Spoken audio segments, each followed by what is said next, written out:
We're live. We're Yeah, live on Facebook and YouTube at the same time. What do you think about yeah. that, Naki? I love it. I love it.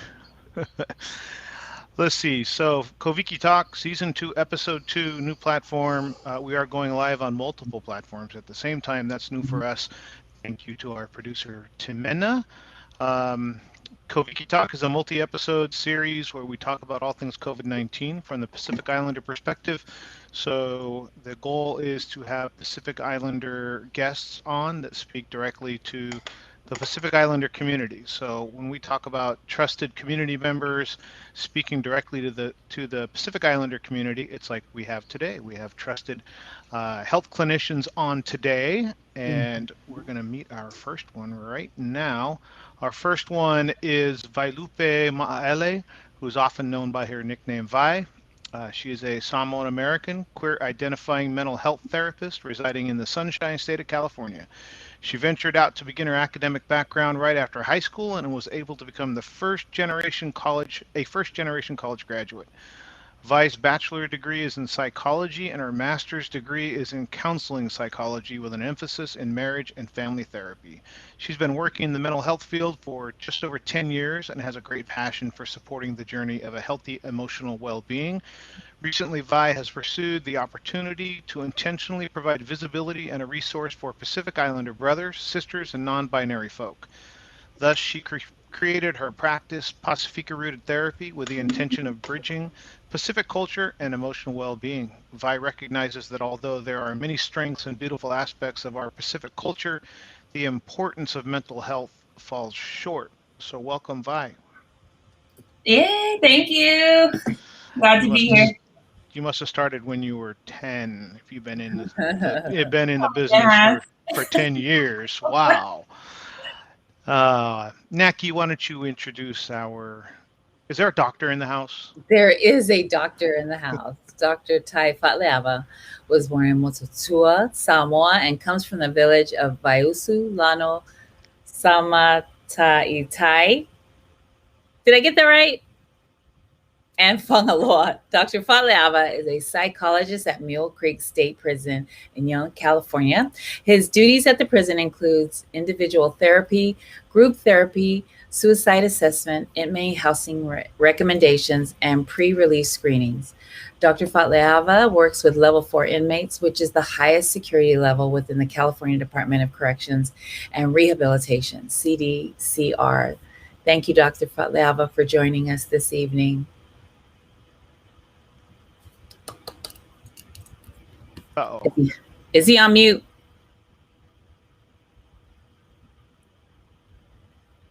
There he goes. All right, go. Well, let me see. Did you get your is his volume working? That's always the problem with sound check. We do sound check, everything works, and then we get on the show, but we work through it. We work through that, right? So while our producer and Ty work on his audio, we can start with Vi.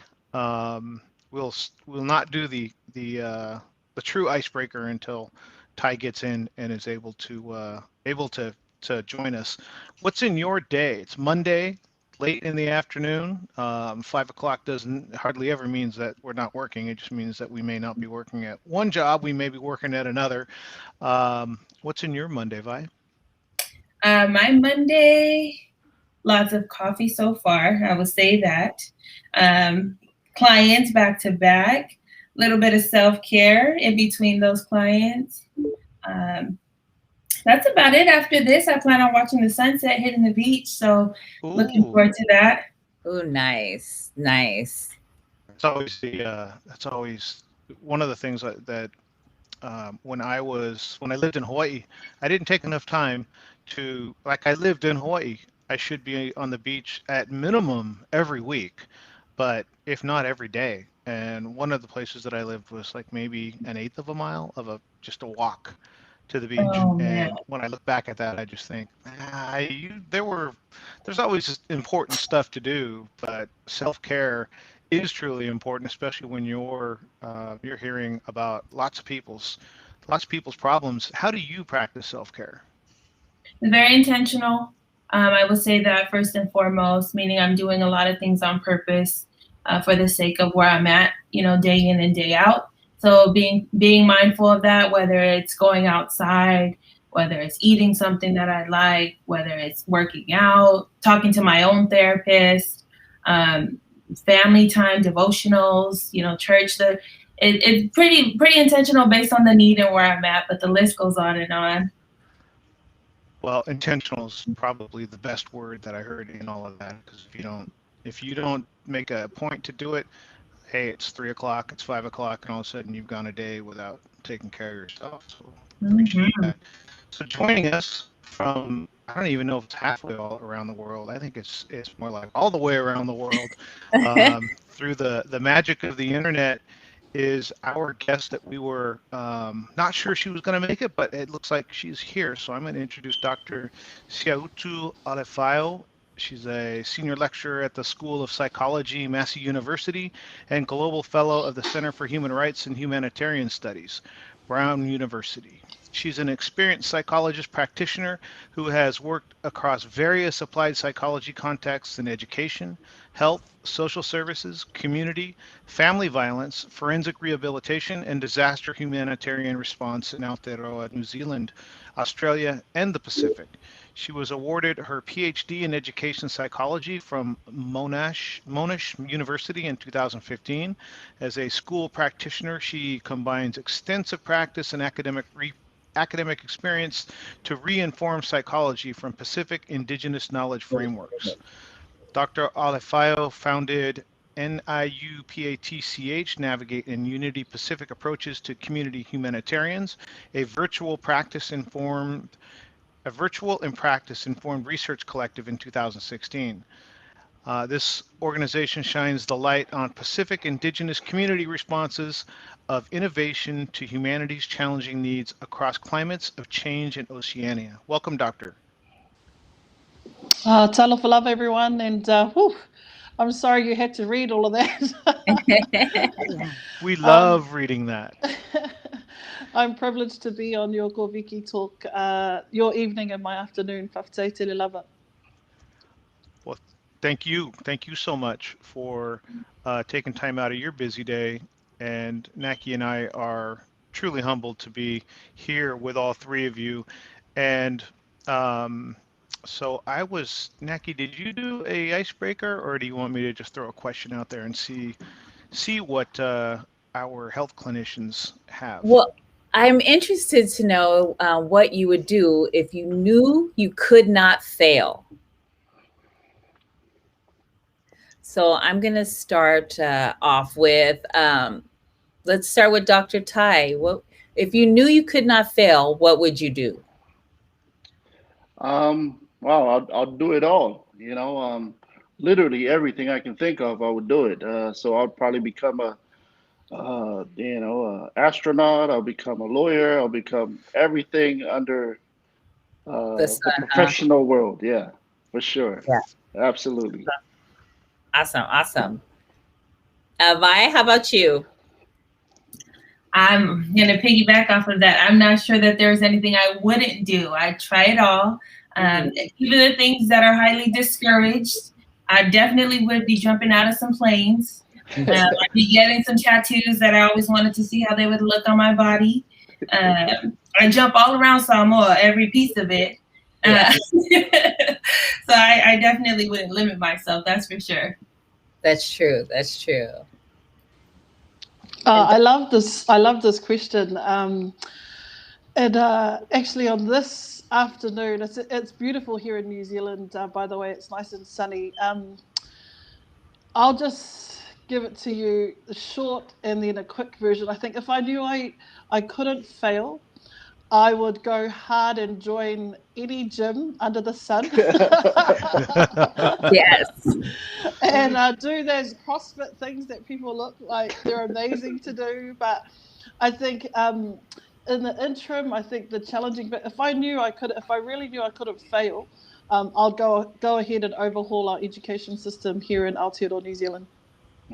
That's awesome. Nice. That's awesome. Big thinkers. Big, huge. What about you, Karl?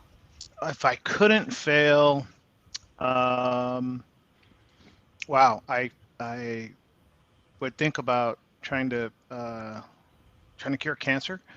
Um, Mm. but you know, is that is that big enough? If I could be successful at anything, I would put the priority of kindness as Mm. everybody's number one priority when they make a decision. So any decision that anybody makes, kindness is the first priority, and then everything falls underneath that. But if it's something specific, I'd go cure cancer and get that out of the way. How about Man, you, Naki?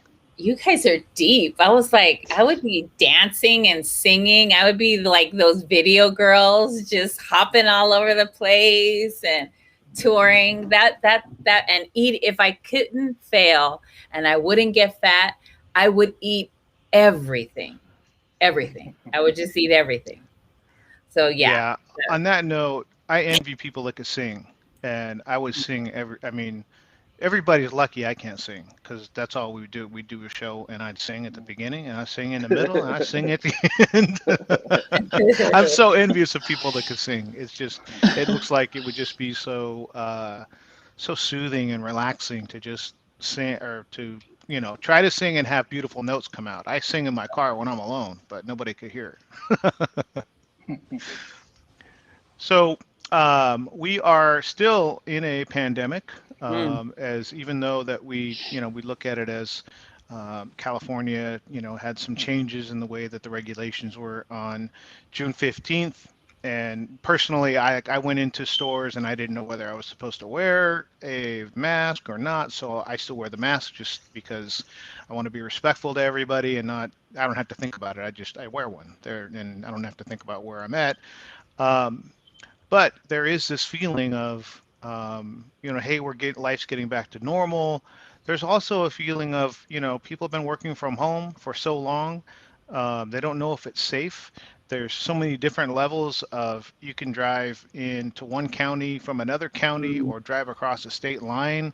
And it just seems like there's a lot going on from a mental health perspective that there's always normal stress in life and there's always stress in the pandemic, but now we have all these changing and kind of evolving um, uh, the society just seems to continue to evolve and change.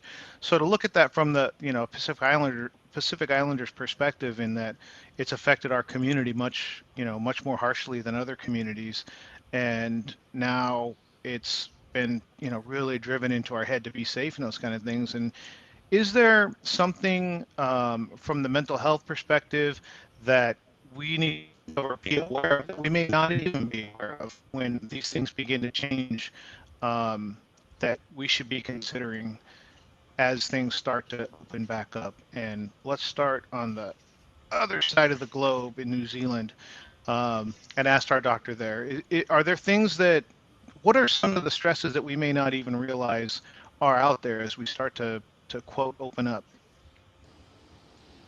Yeah, thank you for the opportunity. I guess from my perspective, working here in Aotearoa, New Zealand, and mainly from a disaster perspective, we think about it in terms of psychosocial recovery. So, psychosocial recovery in relation to mental health and disasters is thinking about post disaster. So, when you've just finished a tsunami, like you think of the natural hazards, but this time you're thinking of a health hazard in the sense that it's a pandemic. And that in itself, um, while the principles of psychosocial recovery stay the same, it's a different face because the pandemic has a longevity now. And because you're dealing with, while it might be COVID-19, you're now seeing different variants. And who knows, we could enter into COVID 21, 39 down the track, which is why I say, like, this is, I guess, being a first responder to responding to the measles epidemic in Samoa in 2020. My personal view was that we were seeing sort of the era of the health hazards, the pandemic. We sort of had all of these 2001, the Samoan tsunami, that you saw like a huge amount of natural hazards and disasters happening globally. And now we're now in the measles epidemic. And then off the back of that, we've been hit with this pandemic.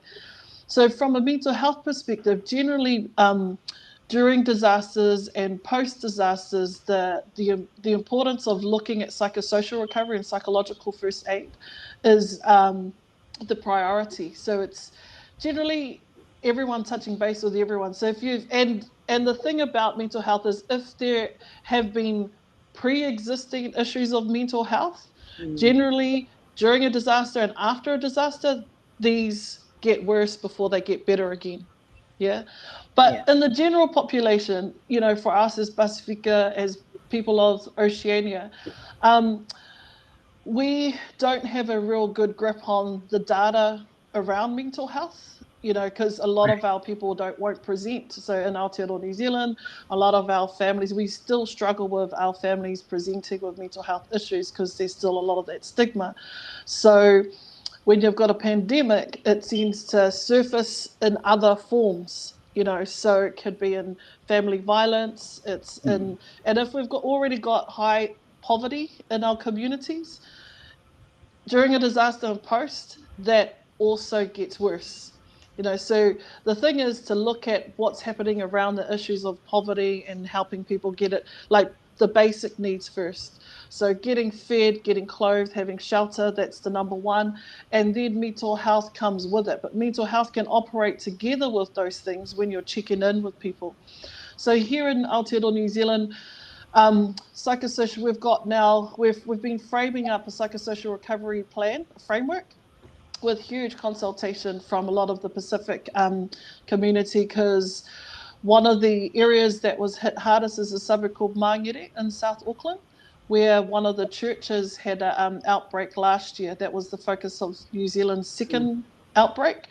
And in that outbreak, you saw a lot of the churches mobilise. And so mental health has been front and centre, mainly because the concern is that our communities don't generally present. And if they're not presenting, they could come through other avenues like increased distress through family violence. And we've seen a lot of street violence, a lot of gang violence on the increase now. So these are issues of poverty, but at the same time, they're also issues of mental health that goes unaddressed. And do we have, is there, how do we stop this? Because it's the same thing here, you know, there's the stigma of, you know, keep it to myself. I don't want to embarrass, you know, and I don't want to embarrass my family. How do we, I mean, I notice now that we're starting to push mental health and we're starting to talk about it more now because I think we're more open to it. And the generation now is learning more about mental health and trying to get their insides right. Like, how do we push that to our people without, like, I feel like it's been ongoing. How do we do this? Is it one-on-one? Is it just keep talking about it publicly? How do you think we're going to reach our community? I think for us here in Aotearoa New Zealand, we've got a whole multiple approach that's going on. One of the ones that I work closely with is with the churches, because I think the churches in New Zealand are our village communities. The majority of us are in churches. There are an increasing number that are no longer, that are moving more and more away from church, but those that are within churches represent the majority of our communities. So it's working with where they are at to actually address some of the systemic issues that are within their own communities and highlighting that. So it's looking at church-based family violence programs, church-based mental health programs, community-based village programs that are from the ground up. Because generally what happens if it comes from a system, if it comes from a government, if it comes from an association, you know, you're going to get a lot of pushback because there's just different languaging. It's always different languaging. And oftentimes when you hear sort of, you know, Dr. Tay will give you a better, he's a clinical psych, but with the psychobabble or the psychiatrist perspective, you know, as soon as you use these big words, people go, Alea? Okay, you know, like that's when you start that, you know, all of that. And one of the things we have to remember, one of the things that I was just talking about yesterday with one of our elders is that we have an embedded traditional belief system. Like I'm talking from Samoa, right? Where we have a lot of these own ways of thinking, like, you know, for there's different kinds of belief systems that are underpinning what the science of COVID-19, then the science of psychology, then the sciences that actually underpin mental health. A lot of that doesn't factor in our own Indigenous knowledges and the way that we conceptualize some of these issues, right? Like, it might be a ma'iaiku. Those sorts of things are still very heavily embedded in our traditional worldviews, which oftentimes confuse people in the conspiracy space. Yeah. So I think if we just get back down to basics and just start opening up simple platforms of having everyday family discussions, family lotu, broadening out the topic so it's not just preaching at the pulpit about a scripture or verse, but also having those times where they can actually have family retreats. So there was a program that we reviewed a number of years ago that actually took a number of churches from the same denomination away on a retreat, and that was like a family violence, and they were funded to take them away. Kainga Tupmalia was the name of the program, a Tongan program. They took them away on these retreats. They ran pretty much like group therapeutic program with them for the weekend. Then they followed them up like 6 to 8 weeks follow up with things that they had created themselves, like love languages, family talks, things that they did themselves. So that for me is like an innovation that comes from the ground. And I believe we need more of those to combat mental health, not more institutionalized interventions. But I'll leave it to the American experts to tell us more. Yeah. Vi, yeah. Let's see. Oh, he joined us back. I thought he didn't like the question. I thought Ty left because he didn't want the question, but we're going to go to Vi. New platform, man. We're going to go to Vi. What are some of the things that you think that people may not, a lot of times we're stressed and we don't know we're stressed, right? And so in this changing environment that we're going through right now, are there any things that you feel like people, like not a checklist, but something that they should check in with themselves, or things they may be stressed about that they may not be thinking about and don't understand why they feel anxious or tense? Yeah. I think a big part of first checking in with yourself, like you said, that word awareness is a big part of it. And I like to just kind of educate my clients to know that your mind and your body are so well connected, right? Despite our upbringing, despite what we live in and all of that, your mind and your body are constantly communicating. So sometimes physically things will show up that maybe the mind is trying to suppress. So part of that body scan is understanding what's going on with me somatically. Right? If I'm stressed, what does my appetite look like? What does my sleep look like? My energy, my concentration.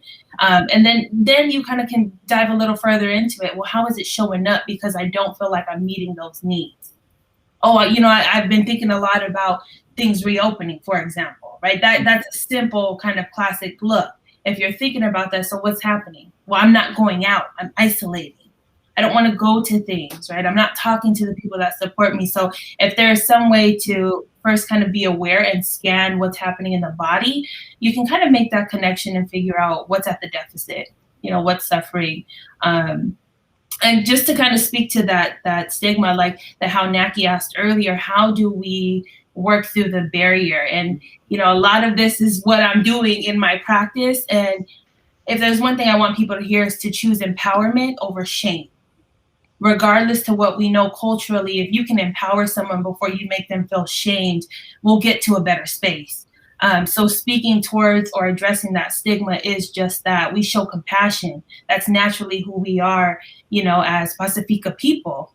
So being honest and being upfront, showing compassion, showing that empowerment before you show the shame, I think is off top something we can immediately implement.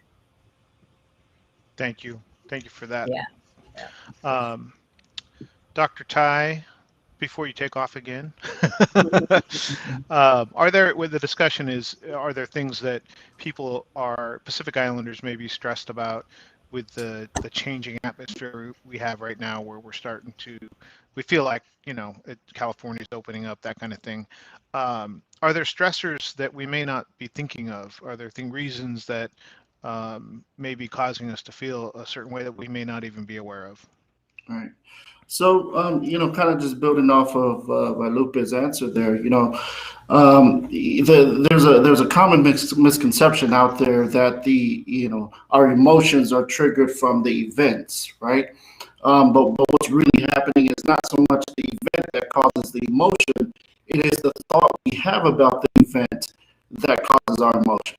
So essentially, when we're trying to understand the way we feel about something, although like Vaelupe said, we might not even be conscious of what we're thinking about, or why we feel a certain way. But one thing you could do is just to reflect on what's going on in your mind, because it is what's going on. It's the thoughts in your mind that's triggering your emotions, not so much the event that's happening at the time. And a classic example of this is, multiple people can see the same event unfold, but yet they will all have different emotions associated to that one event. Reason being is because everybody has a different thought process and a perception of what just took place, right? So in coming into this opening, COVID-19 opening, if there is anxiety, the best thing to do is to take a step back and really understand where that anxiety is coming from. What are the thoughts that are driving that anxiety? And then we can, kind of address it from there. Otherwise, if we're just saying, oh man, I'm anxious, but don't know why you're anxious, it's going to be hard to address. Thank you, Doctor. Go ahead, Naki. So, thank you. So, many people, especially our community, because we are the rate and the data that we've gotten about Pacific Islanders getting, COVID-19 and testing positive has been high. And many people have suffered losses of loved ones, and the typical grieving stages have been interrupted with COVID limitations. Any suggestions on what people could do now to help heal from their losses, now that they're able to, go to their family and mourn together? I would say, because I was literally just going through this all day today with my clients earlier. Part of managing and working through, the grief and loss is taking care of yourself, right? First and foremost, we preach that day in and day out, not only just physically, but that emotional wellness is a big part of it. Now, maybe I'm biased because I'm a therapist, but I will say that your mental is just as important as that physical. So in order for someone to even do these types of things, we have to focus on what we have control over, right? What's in front of us before we can even think about what's behind that. And I mentioned earlier, your body. So listening to your body, taking things slow, and being aware of FOMO. I was addressing this with some of my clients, right? That fear of missing out is really big in our cultures. So now that we have this opportunity to come together, to grieve, to uplift, a lot of times people who are maybe anxious right now, that's hard to work through. Like, I'm anxious, I don't want to go, but then the other part of me has that FOMO. And so how to address that anxiety, I think, is one of the most important things, because we know that we may feel a lot of pressure, but only doing what is comfortable for you is probably going to be my best recommendation to people, to just honor yourself first and foremost. Yeah, I think that's, in our culture, it's so hard to do things for ourselves, but I'm finding that it's something we need to do to heal, to be okay with ourselves. Thank you, Vi. Dr. Siautu? Yeah, I think that's a real tough one. I was talking to a cousin of mine last year because we had restrictions around funeral, the numbers, right? We went right down to just 10. And there was a lot of debate here in New Zealand about who can manage those strictures, in terms of those restrictions for us. Should it be up to the actual cultural community themselves, because they could they might be able to mitigate a lot of those risks better. Anyway, long story short, that was a huge a weight, for a lot of our Pacific communities because they weren't able to grieve together. So even selecting who would go to the funeral and presented issues after that, because oftentimes families, when you're grieving, it also increases all of the emotional turmoil that could have been pre-existing as well, like a disaster. So in a sense, the loss of someone in grief is your own natural humanity's disaster internally in your heart, having lost a mum in 2017, and then all this other turmoil starts. So then you compound that with the inability of people to be able to express that, in what is a culturally natural way. It can then increase the ways in which people will begin to perhaps increase alcohol and drug use, increase eating, increase working, all those sorts of things end up becoming part and parcel of the equation. I think the number one thing is to actually, as Vaelupe said, just to stop and acknowledge the grief. And I think that's why I think churches, lots will do that really well. You hear a lot of this mindfulness that that's breathing. Those are all good techniques, but I also think that we possess within our own cultural framework our own forms of breath of life, which is our lotu, which is our hymns. So if you, having been in the tsunami, if you hear them, you imagine that song Wufi Wufi La Wanganga, right? As soon as they sing that, and you have like, I think it was, sorry, Naki that was talking about singing. Yeah. That is healing in its own way, that oftentimes words cannot bring. So it's families now having opportunities to do memorials. So a lot of our families are now, having the time to do a memorial service a year later. Different ways in which they're bringing to memory the person that they've lost, and then still being able to grieve together. Thank you so much for that, Doctor. We are going to take a minute and we're going to watch a video about the connection Pacific Islanders have and how information travels, specifically about the vaccine. But it talks really, when the spirit of it is about how connected everybody is in the community and how the information can pass from one person to the other. So we'll go ahead and watch that. When we come back, we'll talk about the video and then talk about the different ways we can stop and check in with ourselves.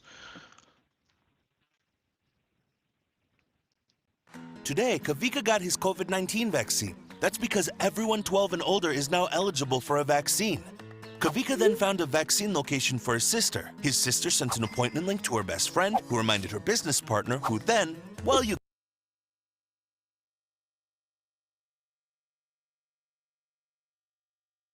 get the idea. And it all started today with Koviki. Tomorrow, it can start with you. It's time to let our friends and family know that vaccines prevent nearly 100% of hospitalizations and deaths from COVID. We can do this.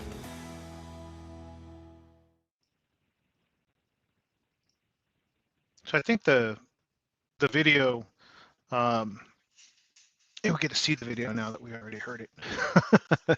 I think the video does speak to the way that the community, when we were testing, a lot of people ended up hearing about, once they knew a cousin or their friends or their aunt or their uncle had gotten tested, then once the community saw that, hey, the community's doing it, it really, kind of caught fire in, now I know people that have tested, or I know people have gotten the vaccine.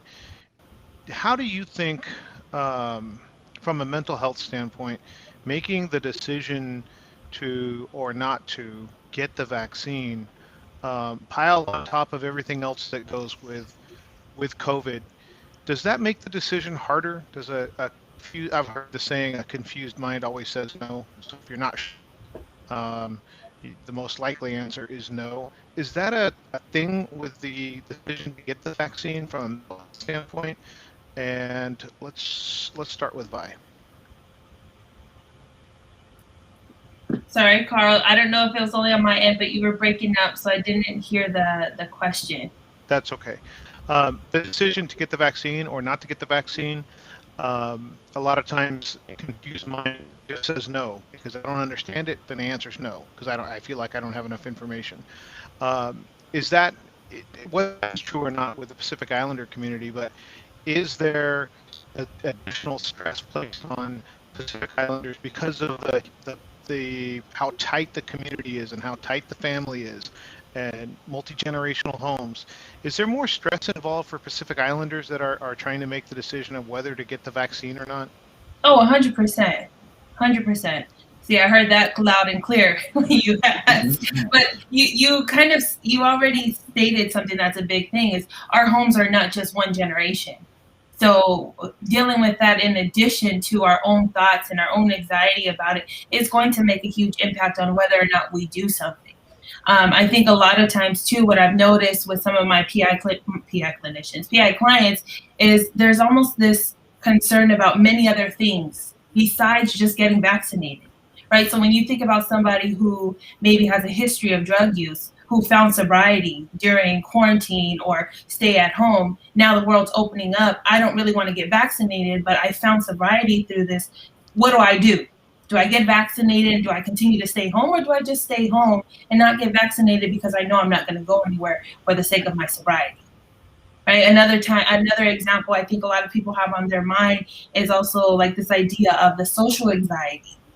So the going out in general, and then you think about body image, right? Mm-hmm. So how is this related to the vaccine? Well, if I get vaccinated, does that mean I now join my family going out, the family functions that are happening? Right. So there's this compounding anxiety about going out, your body image, and now being vaccinated or not being vaccinated. So I think that we're starting to see some things kind of overlap on top of our own stressors about going, things opening up. And then now you think about, should I get vaccinated or should I not? Especially with our people, because typically, I will say this just from statistics, we didn't really show a care or regard for COVID in the beginning. It was almost like, it's not a big deal. And then look at us, 1 of 3 of us is grieving behind COVID.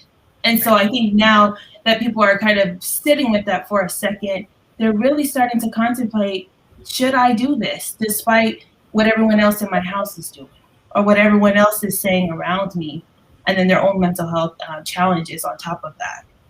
It's kind of complex to break down, so I kind of went around a lot of it, but I hope to kind of speak to it. Yeah, thank you, Vi. Are you having, like Dr. Siautu, the United States, the numbers were so crazy high for Pacific Islanders and testing positive, and the death rates were high too. From what I read, and I'm not sure that were you having the same issues there, or do you think because it was shut down that it protected the country? Oh, for sure. I think the one thing probably that defined the difference in our response to COVID was our leadership, and a leadership that actually cared a lot about our communities, especially those most vulnerable. And as you know, our Pasifika community, we're highly congregated here in South Auckland. And so South Auckland is also where the airport is, the international airport. And so a lot of our Pasifika people also tend to work in that vicinity, or they work for associated companies around that area. So I think we were fortunate in that we had leadership that did choose to go hard, go fast, go early, and shut us down early. And they did make the right decision. And I think it was a compassionate decision. But in the second outbreak, you saw that if it wasn't for that strategy, that the potential, because we're very similar, we're all very similar, living in intergenerational homes, multiple bubbles in one bubble. We have huge numbers in one bubble, then you can't stop there. But we had strategies like, if different people in the family got sick, they would take them to an isolated, they would take them to a facility like the MIQ hotel that was already set up, so that all Pacific families could have access to that, which I understand probably wasn't something that was the saying. But I mean, I'm actually just impressed that Dr. Tay, who actually I understand his blood is now being used because he might be he's the guy who's had COVID twice, and Right. so him not having a problem with being vaccinated is like, oh, that from our side is like, well, we need to get him telling us his story. But in terms of the actual the other question around the pressure to then get vaccinated, that's been huge here because our Pacific peoples have that trajectory in terms of bigger household numbers working in the vicinity. So our Minister for Pacific Peoples has been pushing the vaccination program, which is great. So a lot of our elders are prioritised, and they've all been given the vaccine early. But it doesn't, again, stop the whole movement for conspiracies to thrive. And I think because we haven't really targeted the issues that underpin it for Pacific, which I believe are our traditional worldview and practices, not necessarily the misinformation or the disinformation. Therefore, it's easier for our people not necessarily to be confused, but to mix these things. You saw it in Samoa when they had the Gangan water, right? And they were spraying the Gangan water all over people. So it's not necessarily misinformation or disinformation. It's just that we've already got these belief systems in place. And then if you couple that with the social media outlets that have a whole heap of information, then you've got sort of like this combustion for another disaster, and I think we're not addressing the real issue, which is our traditional belief system. Right. Thank you. Ty, Dr. Ty. Yeah, when we look at the vaccination and the perspectives towards it, I think there are a few prominent perspectives. One being, it's a new thing. I don't know if it's safe. I'll wait for the next round to come out. Another being, COVID was never a real thing, so we don't even need a vaccine. And then also, others who are really, taking this thing seriously. But when we look at those perspectives, they're similar to what Siautu said. It's grounded in deeper issues that are beyond the information and beyond the education that you can share with someone. So I mean, for me, I just respect wherever people are in this spectrum. It's I would encourage, like, hey, just get vaccinated. It's good for you. But once again, man, like Teal just said, when people are deeply rooted in a certain belief and in a certain ideology, it's really hard to move them from that. Right. So with there's with all the info about depression and COVID and not knowing and FOMO, what are some of the warning signs, and how might someone gauge if they might benefit from professional help, support? How do we look for the signs, and how do we tell them, or how do they realize it's time to get help outside of trying to cope themselves? Vi, we'll start with you. So I didn't realize I wasn't muted this entire time. So if you guys heard me kind of acknowledging the things that our two doctors were saying, I'm so sorry. No, you're fine. But I think I will say this: if you are thinking about it, do it. Because that already says enough. If you have been contemplating on needing some additional form of support, being therapy, then it's for you. When it comes to other kind of warning signs or things like that, I think Ty hit it earlier when he said, if your thoughts, one of the ways to reflect on your thoughts is in therapy. If you're having a hard time acknowledging where you're at, what you're feeling, how to make your thoughts make sense, that's an opportunity to seek therapy. But one of the best things we can do as a collective is to openly talk about that. openly, throwing therapy out there as a form of healing. Now, I'd say this out loud all the time. Therapy is not a one-stop shop, and it's not the only thing. So as Pacifica people, we're golden because we have so many different forms of healing, in our cultural practices. So let's just openly make therapy one of them. In addition to, it's not like, oh, if you don't go locally, you don't go to therapy. It's not one or the other. We deserve all of it. So I would encourage just openly talking about it. Part of that awareness is, if you're thinking about it, it's for you. If you want to get clarity, if you want to gain tools, if you want to figure out, am I even, depressed? We can use therapy as that type of support, or any mental health service for that matter. I love the way you put that. And I think the last time we talked, I had talked about when I had gone to counseling, I did everything possible. And it was like the last thing that I would ever consider. And I was always patting myself on the back that, hey, I did go, right? Like, at least I went. And Vi had made a really good point that what we'd like to do is not have that have to be like the pull the ripcord, emergency shoot, very last option. Like, it doesn't have to be that you do that. You could do that. You could put that number 2 or number 1 or anywhere. It doesn't have to be the last thing that you do. That's where I ended up. But I really took that last time we spoke. I really took that away. That it doesn't need to be the the last thing. Dr. Siautu, how about you? I think for me, always the first thing is just actually acknowledging that you need help. And in acknowledging, oftentimes you're not aware of it yourself half the time. And so in that state of acknowledgement, sometimes others will actually approach you. And that can be quite hard and difficult because you're not at the stage of wanting to acknowledge as well. Mm-hmm. So for me, the reason why, number one, acknowledging that help is needed is the priority, is because it's often the hardest place to get to. And how you acknowledge is equally as important as when you finally do acknowledge.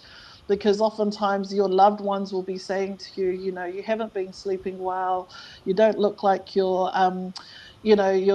yourself anymore, you're drinking every night, Dad, you're not, all these sorts of things start presenting, but, you might just fob it off and go, and then years go past and you've deteriorated even more, and by that time you're needing admission into a clinic, to hospitalization, which is why I think exactly what Va's saying, getting in early, talking about these issues early are often the predetermining ways to prevent serious mental health.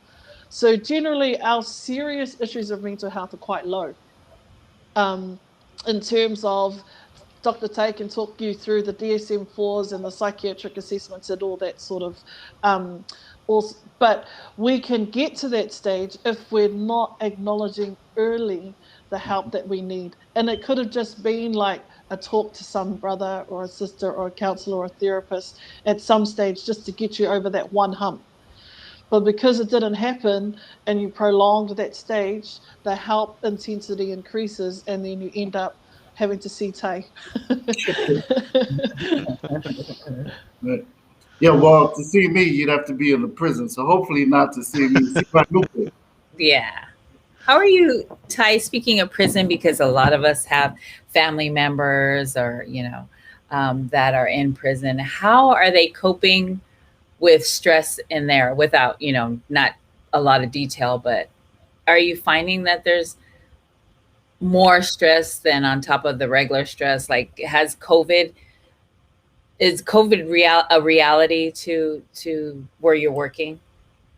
Yeah, for sure. I think we peaked in December with over 1,000 positive inmates at the same time, and over 100 plus staff members being out. That was also around the same time that I tested positive.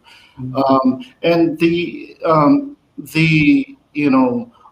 mental health symptoms definitely increased, because the entire prison went on lockdown. So, that meant, spending months, weeks at a time in a cell that's small, as well as, with your cellmate. So, we definitely saw a lot of Suicidal ideation increased throughout that time, throughout those months.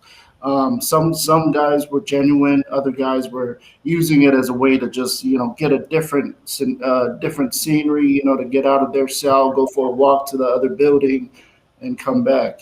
So, but yeah, definitely, you can just imagine, having to sit in the room that you're interviewing in right now with with another adult, and stay there for months at a time, and all the programs were suspended at that time. Wow. So, our individual sessions, we now then had to take that to the cells, so we were doing these check-ins cell front, and one of the problems with that was pretty much everyone around could hear what we were discussing. So a lot of the guys didn't really want to delve too much into the issues they were going through. And so yeah, and medical appointments were pretty much non-existent for the most part, unless it was like an emergency where you had to go out to the hospital. So there were definitely a lot of things that the inmates were deprived of.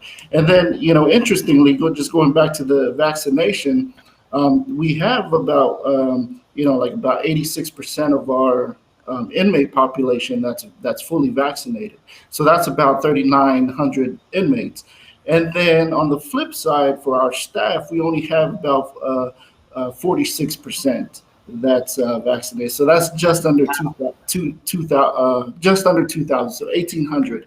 So yeah, and it's free, it's readily available. I mean, we're at the point where we're trying to incentivize for staff to come in and get these vaccines, but there's still a lot of doubt around it, and a lot of doubt, no belief. It's a poor belief in the vaccine as well as in the pandemic as a whole. So those are kind of the primary reasons around it at work.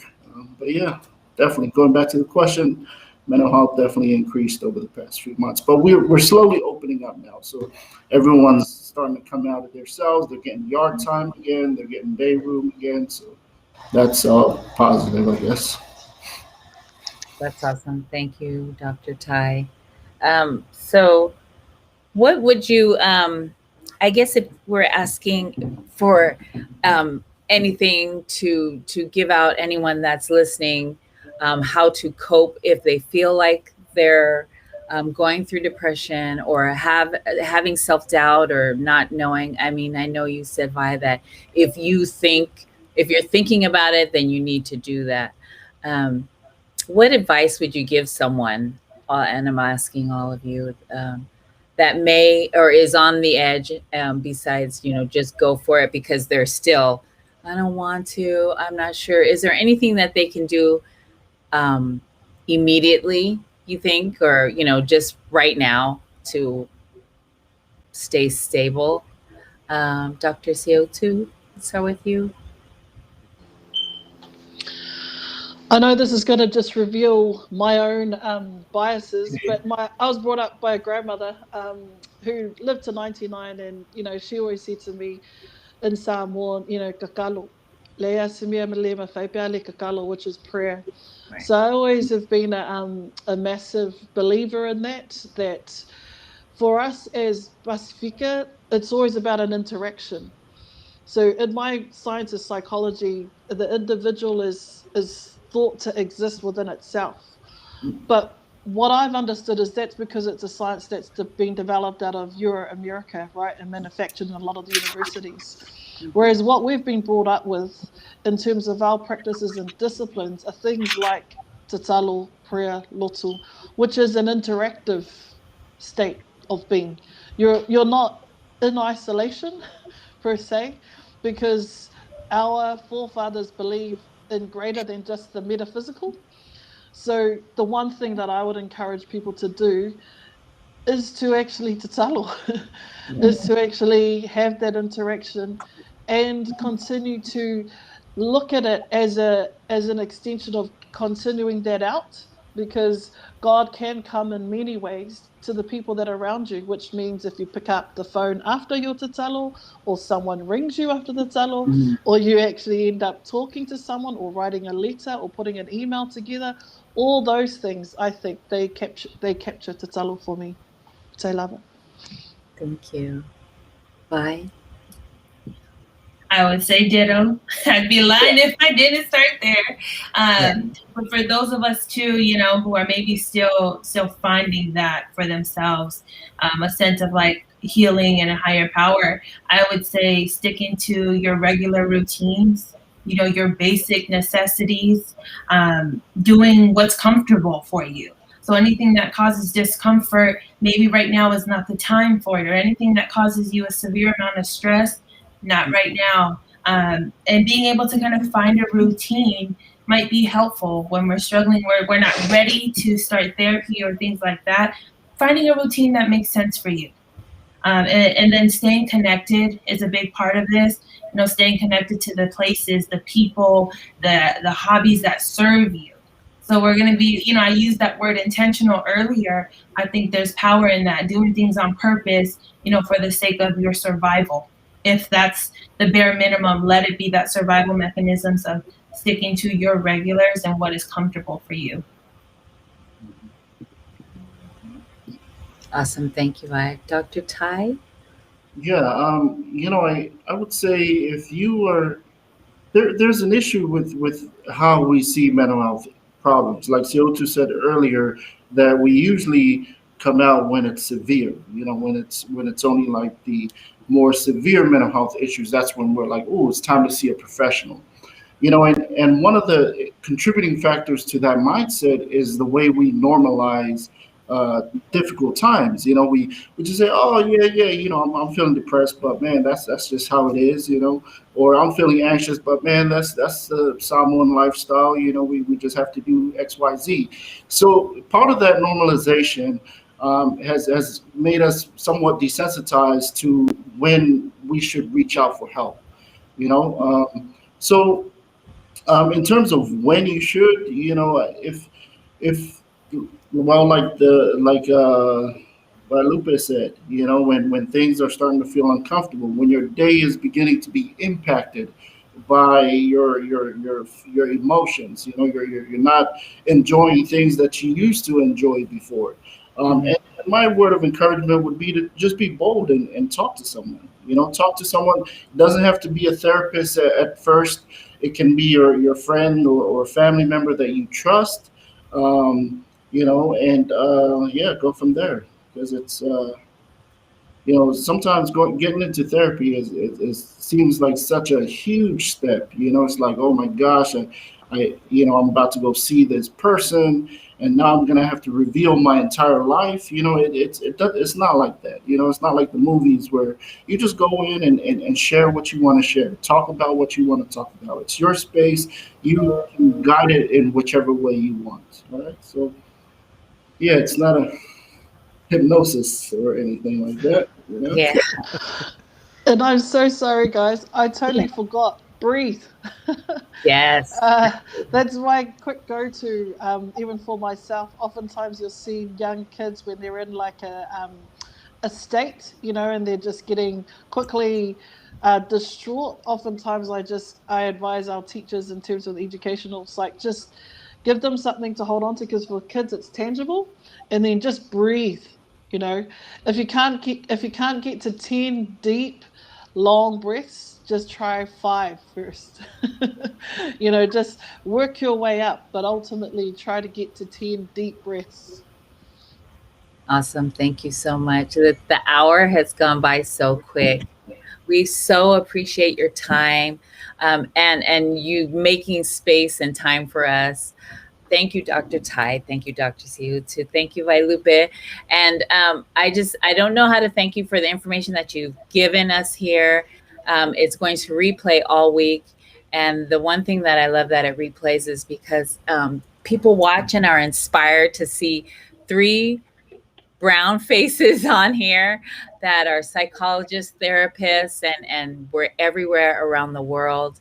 And so thank you for sharing your time with us. Thank you for joining Koviki Talk last minute.